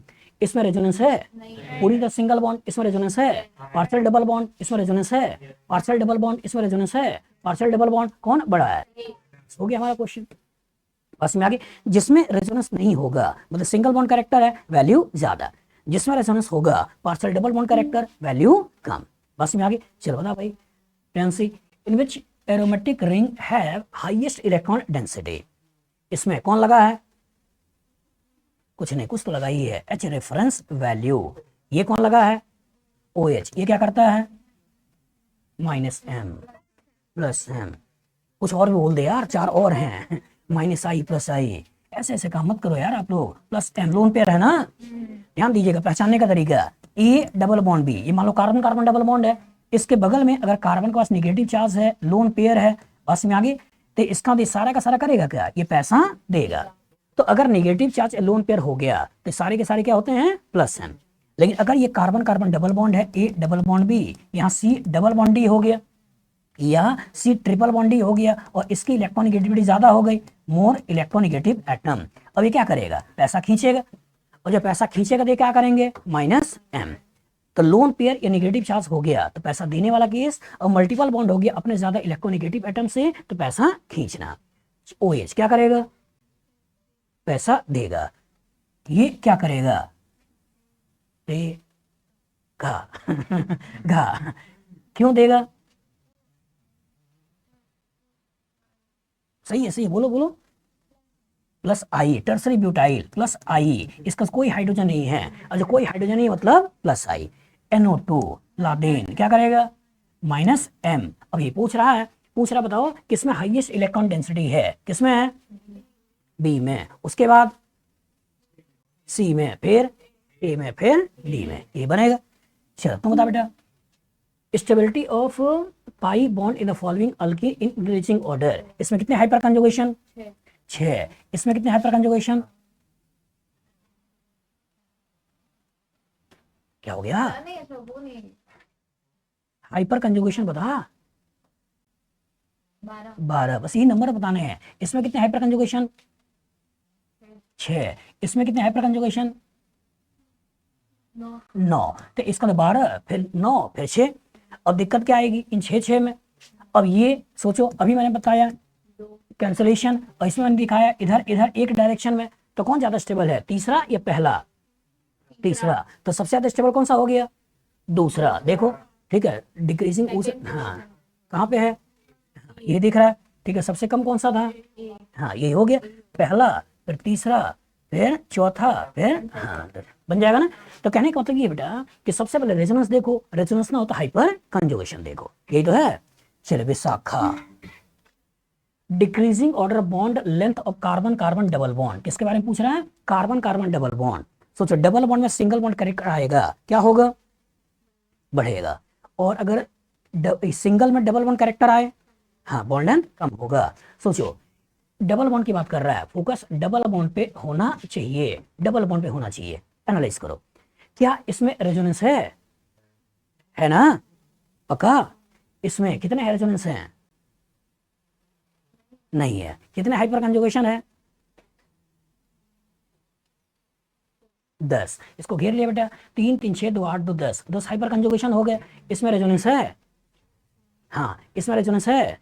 हाइपर कंजुगेशन कितने हैं? 4। इसमें 4 हाइपर कंजुगेशन हो गए। तो इसका इसमें रेजोनेंस है, इसमें रेजोनेंस है। ज्यादा रेजोनेंस किसमें है? पहले में, तीसरे में? तीसरे में ज्यादा रेजोनेंस, मतलब तीसरे में ज्यादा डबल बॉन्ड में सिंगल बॉन्ड कैरेक्टर, मतलब इसकी वैल्यू ज्यादा। उसके बाद इसका हो गया, फिर 12 बार ये 10 बार सिंगल बॉन्ड कैरेक्टर, यहाँ 4 बार सिंगल बॉन्ड कैरेक्टर, निकल गया हमारा आंसर। तो सबसे पहले कौन सा होगा? 3 3 फिर 1 1 के बाद 2 फिर 4, यही हमारा आंसर हो जाएगा। बस में आगे। तो कहने का मतलब है कि सबसे पहले रेजोनेंस देखो, रेजोनेंस ना हो तो हाइपर कंजुगेशन देखो, हाइपर कंजुगेशन ना हो तो इंडक्टिव इफेक्ट देखो। ठीक है। पूछ रहा है हीट ऑफ हाइड्रोजनेशन, क्या पूछ रहा है? हीट ऑफ हाइड्रोजनेशन कॉन्सेप्ट क्या है? स्टेबिलिटी के इनवर्सली। स्टेबिलिटी कैसे देखोगे? Resonance, hyper conjugation, inductive effect. क्या इसमें रेजोनेंस है? नहीं। इसमें रेजोनेंस है? नहीं। इसमें रेजोनेंस है। इसमें रेजोनेंस है। रेजोनेंस के अलावा कितने हाइपर कंजुगेशन है? गिनो, इस डबल बॉन्ड को घेरो, यहाँ 3 यहाँ 2, कितने हो गए? 5। इसको घेरो, यहाँ 3 यहाँ 2, कितने हो गए? 5। तो रेजोनेंस के अलावा 10 हाइपर कंजुगेशन है। रेजोनेंस के अलावा इसको घेरो तो 1 हाइड्रोजन, इसको घेरो तो 1 हाइड्रोजन। तो रेजोनेंस के अलावा 2 हाइपर कंजुगेशन है। तो ज्यादा हीट ऑफ हाइड्रोजनेशन, मतलब इनका सबसे ज्यादा होगा, सबसे कम होगा? सबसे कम, उससे थोड़ा सा ज्यादा। अब इन दोनों में आ जाओ, रेजोनेंस है नहीं, कितने हाइपर कंजुगेशन है? 3। इसकी वजह से, और इसमें कितने हो गए? 3। यहाँ 2 और 1 3, ये तो गिनोगे तो यहाँ 2 गिन लो, 1 3 गिन लो, इसके लिए भी, इसके लिए भी। इसमें कितने हो गए? 2 2 4 और 3 7। इधर से भी देखो 2 2 4। बस में किसी एक को पकड़ लो, हाइड्रोजन गिन लो, 2 यहाँ 2 यहाँ 3 यहाँ, 7 हाइपर कंजुगेशन। यहाँ 2 और 1 3 हाइपर कंजुगेशन। ज्यादा स्टेबल कौन सा है? ज्यादा हाइपर कंजुगेशन लिखोगे यहाँ पे 7 हाइपर कंजुगेशन, और यहाँ 3 हाइपर कंजुगेशन। हाँ, तो हीट ऑफ हाइड्रोजनेशन ज्यादा किसका हो गया? पहले का, फिर दूसरे का। इन दोनों में जाओ, बताओ। चौथे का, फिर तीसरे का। बता दो सबसे पहले आंसर कौन सा हो गया? हाँ कौन सा? बी। तीसरा, फिर चौथा, फिर दूसरा, फिर पहला, ये बना लोगे। बस में आगे। तो heat of hydrogenation inversely proportional है स्टेबिलिटी के। बस में आगे चलो, उसके पीछे decreasing order of bond length of carbon carbon double bond, focus किस पे है? Carbon carbon double bond. सोचो इसमें कितने हाइपर कंजुगेशन है? डबल बॉन्ड को घेरने के बाद बगल वाले गिनना है, यहाँ कितने हाइड्रोजन? 3 यहाँ, 3 यहाँ, 3 यहाँ। कोई हाइड्रोजन है? बेंजीन है ना, बेंजीन। यहाँ कोई हाइड्रोजन नहीं है, 4 बॉन्ड बन चुका है। तो यहाँ 9 हाइपर कंजुगेशन है। बस में आगे। इसमें देखो रेजोनेंस इधर भी है, रेजोनेंस इधर भी है, रेजोनेंस इधर भी है, कोई मतलब नहीं है। इसमें आ जाओ। ठीक है, इसमें कितने हाइपर कंजुगेशन है? बगल में इस कार्बन को कोई हाइड्रोजन नहीं है, तो 0 हाइपर कंजुगेशन है। इसमें कितने हाइपर कंजुगेशन है? इधर है नहीं, इधर 3 हाइड्रोजन है, कितने हाइपर कंजुगेशन हो गया? 3 हाइपर कंजुगेशन। अब पूछ रहा है कि बॉन्ड लेंथ बताओ। तो जितना ज्यादा डबल में सिंगल बॉन्ड कैरेक्टर, वैल्यू ज्यादा है कम? तो इन तीनों में सबसे ज्यादा किसका होगा? पी होगा ना। पी के बाद किसका होगा? क्यू के बाद ये देख लेना है कौन सा हो गया? पहला, ये आपको बताना है। बस में आगे। तो सबसे पहले रेजोनेंस देखो, फिर हाइपर कंजुगेशन देखो, फिर इंडक्टिव इफेक्ट देखो। इसमें 9 हाइपर कंजुगेशन, मतलब 9 बार double bond single bond character. यहाँ 3 हाइपर कंजुगेशन, तो 3 बार double bond single bond character. और यहाँ कोई हाइपर कंजुगेशन नहीं है, मतलब कोई भी double bond single bond character नहीं है। रेजोनेंस मान के चल रहा है, सब में बराबर है। बस में आगे। तो सबसे पहले क्वेश्चन देखा करो, पूछ किसके अलोंग रहा है, पूछ किसके अलोंग रहा है ये देख लो, और उसका अपने कॉन्सेप्ट पे अप्लाई कर दो। ठीक है। चल उसके बगल में the correct order of electron density in aromatic ring. सोचना, एनालाइज करना। COOET ये क्या करता है? पैसा देगा या खींचेगा? खींचेगा। जिससे पूछे वही भाई सब लोग मत बताओ। ठीक है, किससे खींचेगा? -I -M। Minus M, A double bond B C double bond D, minus M से खींचेगा। बस में आगे ओ सी ओ ई टी, पैसा देगा या खींचेगा? देगा। ऑक्सीजन का पास लोन पेयर हो गया, plus M minus M, plus M से पैसा देगा। CH3 क्या करेगा? हाइपर कंजुगेशन से पैसा देगा। NaCO CH3 क्या करेगा? देगा, लोन पेयर है ना, प्लस एम से पैसा देगा। और दो दो प्लस एम हो गए। अब किसका प्लस एम ज्यादा है, NaCO CH3 का या OCO ET का?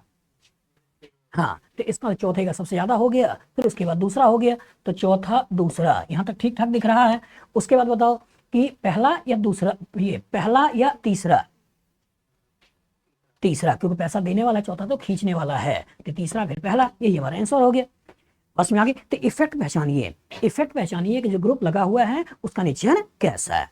बस में आगे चलो, उसके बगल में द रिएक्टिविटी ऑर्डर, मतलब अगेन पैसा ज्यादा, reactivity order benzene towards electrophile, किसी गरीब को पैसा देना है, ठीक है, हाईएस्ट इलेक्ट्रॉन डेंसिटी पूछ रहा है।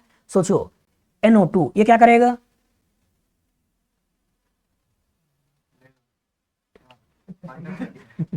हाँ, लेगा देगा। NH2 क्या करेगा? हाँ, ये बोला कर प्लस एम, ठीक है, लेगा देगा। हाँ, ये क्या करेगा? Plus M. ये क्या करेगा?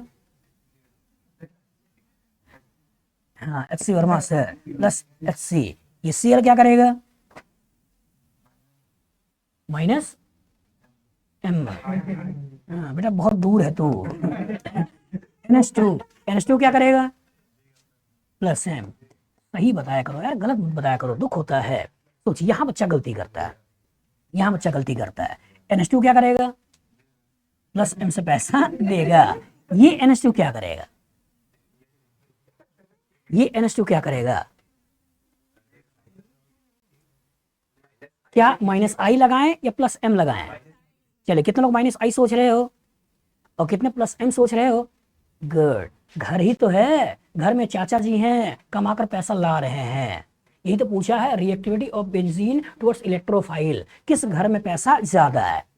जब किसी स्पेसिफिक पोजीशन की बात करें और उसकी स्टेबिलिटी की बात करें, तब हमको सोचना होता है कि इस पोजीशन के लिए क्या होगा। और जो स्पेसिफिक इस पोजीशन पे पैसा बढ़ा रहा है घटा रहा है, जब देखना हो तब बोलते हैं कि मेटा के लिए केवल आई देखना है। लेकिन तुमसे देखना है घर में पैसा, और जो घर में पैसा, तो ये NH2 प्लस एम का काम करेगा, माइनस आई का काम नहीं करेगा। बस में आगे, ये चाचा जी पैसा घर में ला रहे हैं। बस में आगे सोचिए, बताइए किस घर में पैसा ज्यादा है? ये एक्स में, वाई में, डब्ल्यू में या जेड में? किसमें है? वाई में। जाग जा यार। ये कहानी मत सुना, मैंने पूछा किसमें ज्यादा है, तो उल्टा क्यों सोच रहे? एक्स में। अरे भाई, ये प्लस एम है, ये माइनस एम है, ये प्लस एम है, ये भी प्लस एम है, दो दो लोग कमा के पैसा ला रहे हैं, पापा भी ला रहे हैं, चाचा भी ला रहे हैं। कौन सा हो गया? दूसरे के चक्कर में नहीं पड़ो, कॉन्फिडेंस को मत गिराओ। जेड, अब कोई है ही नहीं, ठीक है, यही आंसर है।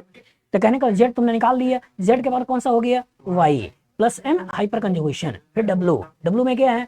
यहाँ प्लस एम लेकिन माइनस आई, और एक्स में क्या है? प्लस एम लेकिन माइनस एम।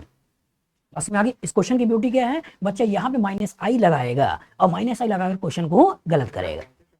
जब मेजर, वही तो बोल रहा हूँ, ऑर्थोपैरा में सारा इफेक्ट मेटा पे केवल आई तब लगाना है जो रिएक्शन करना होता है, और इस पर्टिकुलर पोजीशन पे देखना होता है कि पॉजिटिव बढ़ रहा है या नेगेटिव बढ़ रहा है। जैसे मान लो यहाँ कार्बोकेटाइन बना दें और कार्बोकेटाइन की स्टेबिलिटी कंपेयर करते हैं यहाँ ग्रुप लगाकर, तो अगर इलेक्ट्रॉन विड्रॉइंग होगा ऑर्थोपैरा पे तो यहाँ प्लस क्रिएट करेगा, इलेक्ट्रॉनिक रिपल्सन क्रिएट करेगा, लेकिन मेटा पे होगा तो यहाँ प्लस क्रिएट नहीं करेगा, मतलब वहाँ केवल माइनस आई लगेगा। अगर यहाँ OH लगा होता तो यहाँ पे प्लस एम से निगेटिव बना देता, निगेटिव पॉजिटिव बॉन्ड बना लेता, इसका तो वहाँ पे उसका प्लस एम देखना है। मेटा पे होता तो यहाँ निगेटिव क्रिएट नहीं होता, मतलब प्लस एम नहीं देखना है। नहीं, ये इस बात में नहीं, प्लस एम तो प्लस एम बराबर हो गया, NH2 तो सब में बराबर हो गया। वो तो अलग बात है, जब तुमको आंसर मालूम हो गया तो कुछ ना कुछ लगा ही लोगे। तो इंपॉर्टेंट ये है कि घर में पैसा, तो चाहे यहाँ से पैसा है, यहाँ से पैसा है, यहाँ से पैसा है, कोई फर्क नहीं पड़ता है। घर में 6 कमरे हैं और मान लो 2 लोग हैं, किसी भी कमरे में रहते हो, अगर घर में पैसा आ रहा है मतलब घर में पैसा आ रहा है। जब देने की बात आएगी कि भाई यहाँ NH2 लगा है, यहाँ NH2 लगा है, और किसी इलेक्ट्रोफाइल का अटैक करते हो, वो कहाँ आएगा? बस में आगे क्या वो इलेक्ट्रोफाइल 1 पे आएगा या इलेक्ट्रोफाइल 2 पे आएगा या इलेक्ट्रोफाइल 3 पे आएगा, तब हमको देखना है। बस में आगे तब हमको देखना है कि जो चीजें सोच रहे हैं वो सही है या गलत है। चलो सोच के बताओ। जैसे मान लो इलेक्ट्रोफाइल को लाना है, इलेक्ट्रोफाइल को लाना है, कहां पर इलेक्ट्रोफाइल को लेकर आए हैं जरा सोचो। ये मान लो NH2, ये 1 है, ये 2 है, ये 3 है, 4 है, कहां लेकर आए? 1 पे। क्यों? दोनों का प्लस एम। सोचो अगर इसका प्लस एम देखेगा तो इसका प्लस एम यहाँ आएगा, इसका प्लस एम यहाँ आएगा, इसका प्लस एम यहाँ आएगा, इसका कारण भी यहाँ और यहाँ आएगा। तो प्लस एम इसकी वजह से भी इन्हीं तीनों पोजीशन पे आएगा, इसकी वजह से इन्हीं तीनों पोजीशन पे आएगा। लेकिन यहाँ जो इलेक्ट्रोफाइल लाओगे तो सोचो यहाँ ग्रुप लाने का मतलब 3 बड़े बड़े ग्रुप्स, अट्रैक्शन, रिपल्सन। लेकिन अगर तुम यहाँ लेकर आते हो ये और ये आइडेंटिकल है, अगर यहाँ लेके आते हो तो इसका तो इलेक्ट्रॉनिक रिपल्सन नहीं होगा। तो मेजर कौन सा होगा? ये वाला। क्यों देखा यहाँ पर? इसलिए देखा कि अगर यहाँ इलेक्ट्रोफाइल लाते हो तो पॉजिटिव यहाँ आएगा, पॉजिटिव यहाँ आएगा, पॉजिटिव यहाँ आएगा, और यहाँ पॉजिटिव आना मतलब NH2 का प्लस है, उसको रेजोनेंस स्टेबिलिटी दे देगा। लेकिन अगर मैं इलेक्ट्रोफाइल को यहाँ लाता तो पॉजिटिव यहाँ आता, पॉजिटिव यहाँ आता, पॉजिटिव यहाँ आता, मतलब पॉजिटिव यहाँ पर नहीं आता। बस में आगे तो सारा खेल कभी रिएक्शन के टर्म्स में देखा जाए तब देखना होता है कि यहाँ पर किस तरह का इफेक्ट क्रिएट हो रहा है। बस में आगे। लेकिन अभी केवल घर में पैसा पूछ रहा है तो ये भी प्लस से पैसा दे रहा है, ये भी प्लस से पैसा दे रहा है। लाएंगे रिएक्शन में, अभी तो ये पकड़ो, लाएंगे बहुत सारी चीजें लेकर आएंगे। चलिए इधर आते हैं, एनालाइज करिए, सोचिएगा। हाँ पीछे 13 नंबर है। Select the correct statement about this compound. अच्छे से ध्यान से देख लो और सोच के बताना। इस नाइट्रो को ले रहा है और इस नाइट्रो को ले रहा है, ठीक है। देखो all 3 carbon nitrogen bond length are same. सोचो क्या ये वाला कार्बन नाइट्रोजन के बॉन्ड लेंथ और ये वाला कार्बन नाइट्रोजन का बॉन्ड लेंथ बराबर है?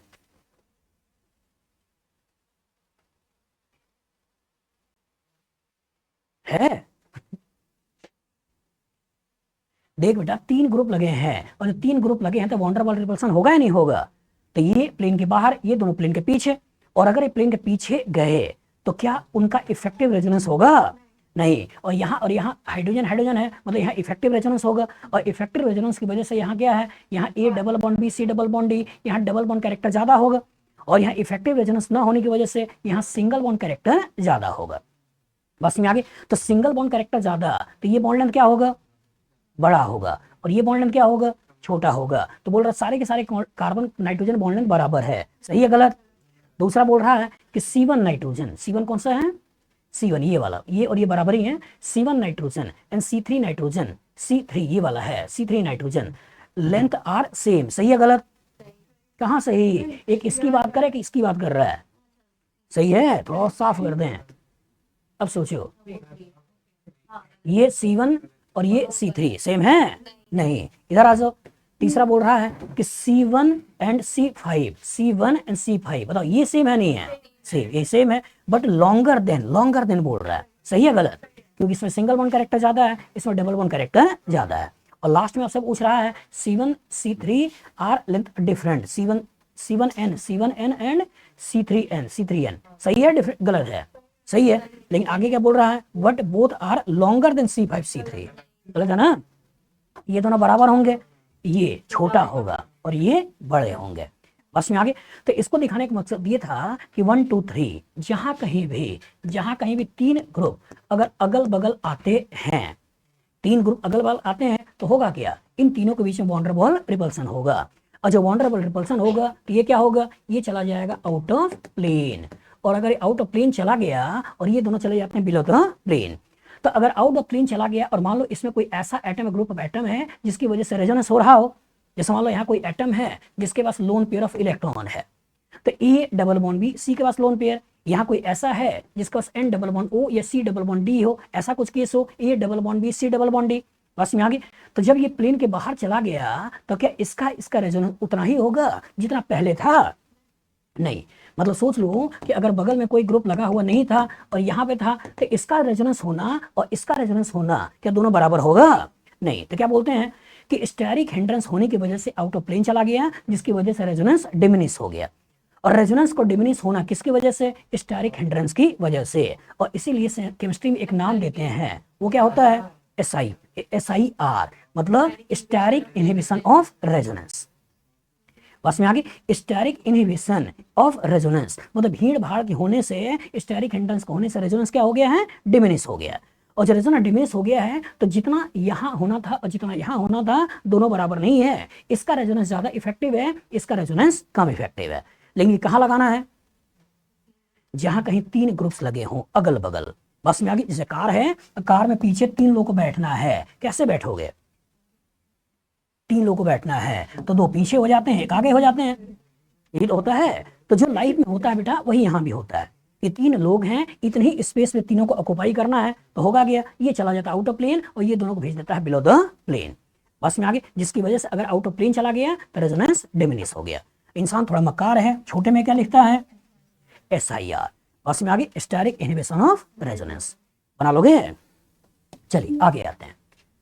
How many of them have total hyper conjugation structure greater than that of propene. Propene कितने कार्बन है, 5 या 7, 3। कितने हाइपर कंजुगेशन है, 3 ही है ना 3। चलिए पूछा गया है, पूछा है ग्रेटर देन, बता भाई इसमें कितने हाइपर कंजुगेशन, 4। इसमें कितने हाइपर कंजुगेशन, 8। IT वाला है, गड़बड़ किया मतलब गिनती गड़बड़ हो जाएगी। इसमें कितना है, हाँ 2, 2 4 और 1 5। इसमें कितना है, 4।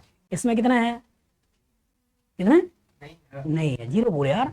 इसमें कितना है, 4। इसमें कितना हो गया, 7, 2 2 4 3 7। इसमें कितने हो गए, 4। इसमें कितने हो गए, नहीं है, 0 बोलते हैं उसको। अब नंबर बता दे देखें सही गिनता है या नहीं। कितने हैं जिसमें 3 से ज्यादा है, कितने हैं जिसमें 3 से ज्यादा है,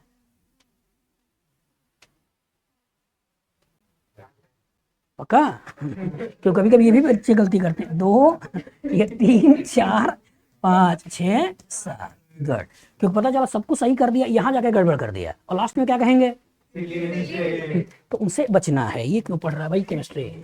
चले आगे बढ़े, नहीं तो पता चला कि अलग अलग तरीके के कैरेक्टर वाले लोग आते हैं, किसी की कॉपी पे पानी गिर जाता है ठीक है, और पता नहीं क्या क्या कैरेक्टर में लोग आते हैं। चलिए इधर आते हैं, रेसू को मालूम हुआ किस किस कैरेक्टर के लोग आते हैं चलिए आते हैं। हाँ कौन रह गया जी, हाँ बता भाई Som. In the following HCOO minus, ये कौन सा मॉलिक्यूल है,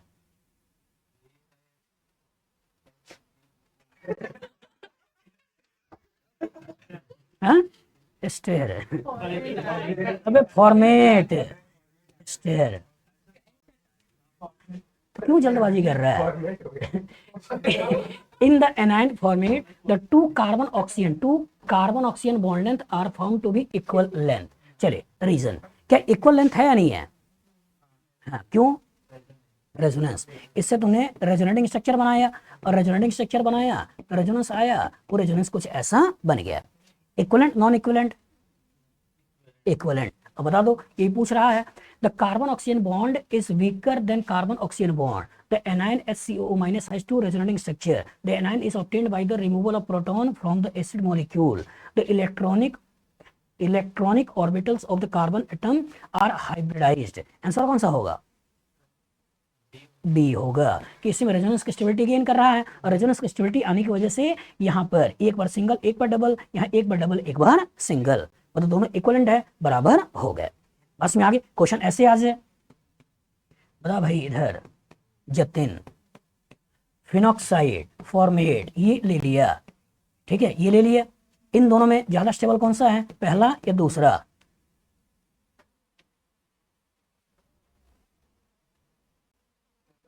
पहला, पक्का कौन सा, पहला है दूसरा, दूसरा। कितने लोग दूसरे वाले हो और पहले वाले हो, गुड। यहाँ क्या है, एल्डिहाइड का -M इस O माइनस के लिए, और यहाँ क्या है, यहाँ पे CC का -M इस O माइनस के लिए। बस में आगे तो ये कम खींचेगा और ये ज्यादा खींचेगा, बस में आगे तो ये ज्यादा स्टेबल ये कम स्टेबल। बस में कुछ लोग कहने के लिए equivalent resonating structure non equivalent ऐसा कुछ कहानी समझा सकते हैं, लेकिन काम का क्या है, ऑर्डर याद करिएगा कि इसका ऑर्डर ज्यादा होता है खींचने का, इसका ऑर्डर कम होता है खींचने का, ठीक है। चलिए इधर आते हैं, total number of contributing structure showing hyper conjugation involving carbon hydrogen bond for the following carbocation S. बताओ भाई रिसरो कितने होंगे? Number of contributing structure showing hyper conjugation, और हाइपर कंजुगेशन पूछ रहा है कितने हाइपर कंजुगेशन होंगे? कितने होंगे? 6। इसको घेर लिया, 3 2 5 और 1 6, ये तो बनेगा। तो 6 हाइपर कंजुगेशन ही आपको बताना है। तो हाइपर कंजुगेशन कहाँ होगा? मैं बार बार बोलता हूँ sp3 कार्बन, ये दिमाग में बैठाइए, carbocation free radical, carbon carbon double, carbon carbon triple, ऐसे पकड़ लो। और जहां भी नंबर पूछे इसको घेर लेना है, और घेरने के बाद यहाँ जितने हाइड्रोजन होंगे उतने हाइपर कंजुगेशन बता देना है। बताओ फ्यूचर में इस तरह का क्वेश्चन आएगा, लगा लोगे पक्का? चलिए जरा सोच के बताइए। एक बड़ा अच्छा क्वेश्चन था, आईटी ने पास्ट में बड़ा अच्छे अच्छे क्वेश्चन पूछा है। एक क्वेश्चन ऐसे पूछा है, एक क्वेश्चन ऐसे पूछा है, ये कौन सा मॉलिक्यूल है? नेफ्थलीन। यहां कर दिया OH, ये कौन सा मॉलिक्यूल है?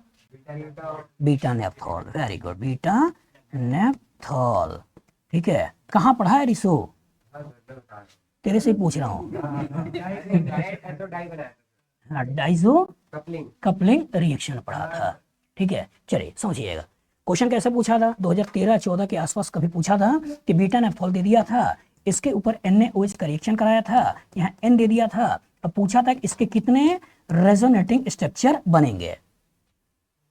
बस में आगे सोचिएगा, इसको NaOH का रिएक्शन, NaOH क्या है? एसिड या बेस? और फिनॉल ये क्या है? Acidic hydrogen. तो बेस इसके प्रोटॉन को खींच लेगा, और जब बेस इसके प्रोटॉन को खींच लेगा तो यहाँ से जो बनाएगा, ये क्या बनाएगा? कुछ इस तरह की स्पीशीज बनाएगा, ये बनाएगा। अब यही तुमसे पूछ रहा है कि जो N है इसके कितने रेजोनेटिंग स्ट्रक्चर बनेंगे इंक्लूडिंग दिस, इसको लेते हुए कितने? कुछ 3 आंसर आ रहा है, कुछ 9 आ रहा है। हाँ आंसर तो याद है 9। इसका तो पेपर किया है, लेकिन कैसे 9 बने हैं सोचो। A double bond B C के पास निगेटिव, निगेटिव यहाँ आएगा, A double bond B C पे निगेटिव, निगेटिव यहाँ आएगा, A double bond B C पे निगेटिव, निगेटिव यहाँ आएगा, A double bond B C पे निगेटिव, निगेटिव यहाँ आएगा। यहाँ डबल बॉन्ड बन चुका है तो A double bond B C पे निगेटिव, फिर से निगेटिव यहाँ आएगा, डबल यहाँ बन चुका है तो A double bond B C पे निगेटिव, निगेटिव यहाँ आएगा। बस में आगे तो जब रेजोनेटिंग स्ट्रक्चर बनाओगे तो ए डबल बॉन्ड BC पे निगेटिव यहाँ आ गया, ए डबल बॉन्ड BC पे निगेटिव यहाँ आ गया, ए डबल बॉन्ड BC पे निगेटिव यहाँ आ गया, ए डबल बॉन्ड BC पे निगेटिव यहाँ आ गया, ए डबल बॉन्ड BC पे निगेटिव फिर से यहाँ, और ए डबल बॉन्ड BC पे निगेटिव फिर से यहाँ। लेकिन इधर अभी बाकी है, तो इधर जब बाकी रह गया है ए डबल बॉन्ड BC पे निगेटिव फिर से यहाँ आएगा, और यहाँ डबल बॉन्ड बन चुका है तो ए डबल बॉन्ड BC पे निगेटिव एक बार फिर से ये बन गया। बस में आगे तो बना के देखना नहीं है, इसी से गिन लेना है। 3 ये हो गए, 2 ये हो गए, 5, 1 ये 6 7 8 और 1 9। बस में आगे तो कहने का मतलब ये है कि हमें नंबर ऑफ रेजोनेटिंग स्ट्रक्चर कभी पूछ ले तो मतलब इसी तरीके से आगे बढ़ते चले जाओ और बढ़ते चले जाओ और क्वेश्चन को बता दो। जैसे मान लो इसको हटा दें और फिनॉल बना दें, और फिनॉल से प्रोटॉन खींचे फिनॉक्साइड बना दें, और आपसे पूछ लें कि फिनॉक्साइड में कितने नंबर ऑफ रेजोनेटिंग स्ट्रक्चर बनेंगे इंक्लूडिंग दिस, क्या कहोगे? नंबर बोल, नंबर कितने? 5। ए डबल बॉन्ड BC पे निगेटिव यहाँ आएगा, ए डबल बॉन्ड BC पे निगेटिव यहाँ आएगा, ए डबल बॉन्ड BC पे निगेटिव यहाँ आएगा, ए डबल बॉन्ड BC पे निगेटिव यहाँ आएगा। ये तो बनेगा। तो एक ये खुद है, दूसरा, तीसरा, चौथा, पांचवा, कितने रेजोनेटिंग स्ट्रक्चर बन गए? 5। ये आपको करना है। तो इसी फिनॉल से मतलब लेते हुए नेफ्थलीन बनाया, नेफ्थलीन से नेफ्थॉल बना दिया, और बीटा नेफ्थॉल जो डाइजो कपलिंग में यूज करते हैं उसके लेकर क्वेश्चन बना दिया। तो बताओ फ्यूचर में इस तरह का क्वेश्चन आएगा, लगा लोगे पक्का? चलिए कुछ क्वेश्चन और लेते हैं, ठीक है? एनालाइज करिए रिएक्शन इंटरमीडिएट्स वाली कहानी हम लोग आगे देख लेंगे, सोच के बताइएगा।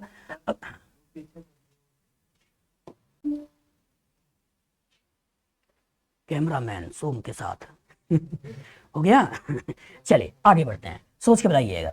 अगर मान लो क्वेश्चन ऐसे पूछ लिया जाए, ऐसे पूछ लिया जाए कि यहाँ CH2 माइनस है, ऐसे पूछ लिया जाए कि CH3CO और यहाँ CH2 माइनस है, ऐसे पूछ लिया जाए HOCO CH2 माइनस, ऐसे पूछ लिया जाए। सोच कर बताओ, पहला ज्यादा स्टेबल है, दूसरा ज्यादा स्टेबल है, तीसरा ज्यादा स्टेबल है? पहला, क्यों? रेफरेंस नहीं है, एल्डिहाइड का -M है, ये क्या है? कीटोन का -M है, ये क्या है? एसिड का -M। बस में आगे तो हमें ऑर्डर याद करना है, ऑर्डर क्लियर, क्वेश्चन क्लियर। जैसे मान लो कभी रिएक्शन पूछना होगा तो रिएक्शन में करेगा क्या? ये तो पूछेगा कि ये आपका फिनॉल है, ये क्या है, फिनॉल है। और वो कह देगा सोडियम बाइकार्बोनेट से रिएक्शन करना है, सोडियम बाइकार्बोनेट से रिएक्शन करना है। तो अगर सोडियम बाइकार्बोनेट से रिएक्शन करे, अगर इसके प्रोटॉन को खींच ले तो क्या बना लेगा, ये बना लेगा सोडियम फिनॉक्साइड, यही तो बनाएगा। और जब यही बनाएगा तो यहाँ हो गया निगेटिव चार्ज, ये पॉजिटिव चार्ज, और ये आपका COOH ऐसा बना लेगा। बस में आगे एक ही carbon 2 OH, stable unstable, unstable, तो यहीं से कार्बन डाइऑक्साइड निकल जाएगा, वाटर निकल जाएगा। तो यही टूट के कार्बन डाइऑक्साइड और वाटर तुमने दे दिया। मान लो अगर यही चीज फिनॉल की जगह अगर हमने कार्बोक्सिलिक एसिड ले लिया, एसिटिक एसिड ले लिया, और इसमें हमने सोडियम बाइकार्बोनेट का रिएक्शन करा दिया, सोडियम बाइकार्बोनेट का रिएक्शन करा दिया। अगर इसने इसके प्रोटॉन को खींच लिया तो इसके प्रोटॉन को खींच लिया तो CH3COO- और यहाँ Na दिखाना चाहो तो प्लस, और ये प्रोटॉन लेकर बना लिया HOCOOH, ऐसा बन गया। एक ही carbon 2 OH, water carbon dioxide निकाल दो, वाटर कार्बन डाइऑक्साइड निकल गया। अब ये क्वेश्चन पूछ लिया जाता है कि फिनॉल के ऊपर सोडियम बाइकार्बोनेट डालें तो कार्बन डाइऑक्साइड निकलेगा या नहीं, एसिटिक एसिड के ऊपर सोडियम बाइकार्बोनेट डालें तो कार्बन डाइऑक्साइड निकलेगा या नहीं। तो जिससे भी ये बन जाएगा ये टूट के बना लेगा, जिससे ये नहीं बनेगा वो टूट के ये नहीं बनाएगा। तो घूम फिर कर करना क्या है, अगर ये नेगेटिव ज्यादा स्टेबल है, ये नेगेटिव कम स्टेबल है, तो रिएक्शन आगे बढ़ जाएगा। लेकिन अगर ये नेगेटिव ज्यादा स्टेबल है, ये नेगेटिव कम स्टेबल है, तो क्या रिएक्शन आगे बढ़ेगा, नहीं। उसी तरीके से अगर ये नेगेटिव ज्यादा स्टेबल है, ये नेगेटिव कम स्टेबल है, तो रिएक्शन आगे मत भेजो। लेकिन अगर ये नेगेटिव ज्यादा स्टेबल है, ये नेगेटिव कम स्टेबल है, मतलब क्या है, रिएक्शन आगे भेज दो। ये जो करना है तो सोच के बताओ, फिनॉक्साइड ज्यादा स्टेबल है या सोडियम बाइकार्बोनेट ज्यादा स्टेबल है, सोडियम बाइकार्बोनेट, क्यों, -M किसका, एसिड का, -M एसिड का, और यहाँ -M किसका है, पीएच का, कार्बन डबल बॉन्ड कार्बन का। तो एसिड का -M थोड़ा बहुत है, बहुत ज्यादा, बहुत ज्यादा। अगर एसिड को पैसा खींचना हो और बेंजीन को पैसा खींचना हो तो एसिड कितना पैसा खींचेगा, 10⁻, कुछ भी सब कुछ में 10⁻15 कुछ मिला नहीं, OR था बेटा, OR के लिए बोला था मैंने 10⁻15, ऐसा नहीं कि कुछ भी डाल देगा। सोचिए अगर मान लो यहाँ पे हम फिनॉल ले लेते हैं तो फिनॉल का पीके वैल्यू कितना है, फिनॉल का पीके वैल्यू कितना होता है 10, कितना होता है 10। एसिटिक एसिड का पीके वैल्यू कितना होता है, एसिटिक एसिड का पीके वैल्यू तो 4.7। तो मान लेते हैं कि इसको 5 मान लेते हैं, तो 5 है या 10 है, कितना गुना ज्यादा है, हाँ ये सुनना था, दुगुना नहीं, 10⁻5, मतलब लाख गुना ज्यादा है। बस में आगे ये सब पर्टिकुलर आपका कार्बोनिक एसिड है, तो कार्बोनिक एसिड का पीके वैल्यू कितना होता है, तो कार्बोनिक एसिड का पीके वैल्यू होता है 6.7 के आसपास। बस में आगे तो इसका तो 6.7 है और ये लगभग आपका 10 है, तो थोड़ी देर मान लो इसके साथ भी मान लेता हूं, तो इसका मतलब ये आपका कितना हो गया, 1000 गुना। बस में आगे कि इसका मतलब ये हुआ कि ये एसिड 1000 टाइम खींचता है। बस में आगे मतलब इसका एसिडिक कैरेक्टर, मतलब इस पर्टिकुलर का खींचने का पावर ज्यादा और इसका खींचने का पावर कम, कहां से निकला, पी के वैल्यू से। बस में आगे इसी तरीके से यहां तुमने लिया 4.7 और यहां हम क्या बोल रहे हैं 6.7 के आसपास, तो कितना गुना ज्यादा हो गया, ये 6.7 है, ये 6.7 है, 4.7 है, कितना हो गया, 2 का ज्यादा है ना, तो 2 मतलब क्या हो गया 100 गुना ज्यादा। इससे क्या पता चला, कीटोन का -M एसिड का -M से 100 गुना ज्यादा होता है। बस में आगे रेफरेंस आ रहा है नहीं आ रहा है, तो इसका सारा रेफरेंस कहां से आता है, वो सारा रेफरेंस कहीं ना कहीं के वैल्यू पी के वैल्यू वहां से निकल जाता है। बस वो डाटा आपको याद नहीं करना है कि कितना किसका होता है, बस रेफरेंस याद रखो कि -M में है और किस सीरीज में है, +M में है किस सीरीज में है, अगर -I में तो क्या सीरीज है और +I है तो क्या सीरीज है। चले लास्ट एक बार सुना दो, +M का ऑर्डर कौन सुनाएगा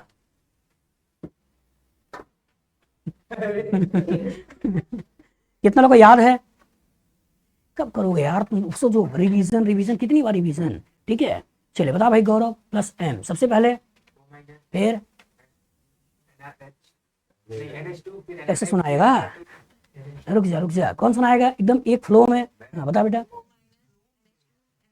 NH carbon double bond NH carbon double bond OR O carbon double bond OR chlorine chlorine bromine -M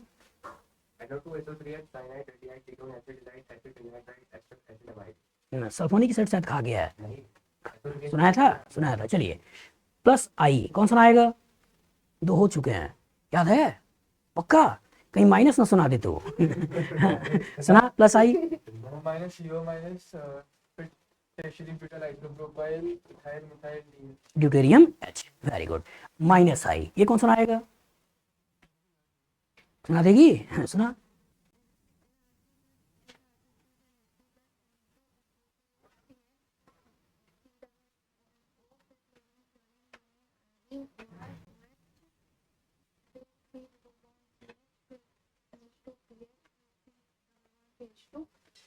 हाँ फिर H। बताओ फ्यूचर इस तरह का क्वेश्चन आएगा, लगा लोगे? चल नेक्स्ट क्लास से चालू करेंगे बेटा, वो कौन सा होगा? Reaction intermediate. और हमारा फोकस 3 चीज पे होगा। कहाँ कहाँ? कार्बो एनायन, दूसरा कार्ब एनायन, तीसरा फ्री रेडिकल। बस में आगे, और इनसे क्वेश्चंस आते हैं। क्लियर है?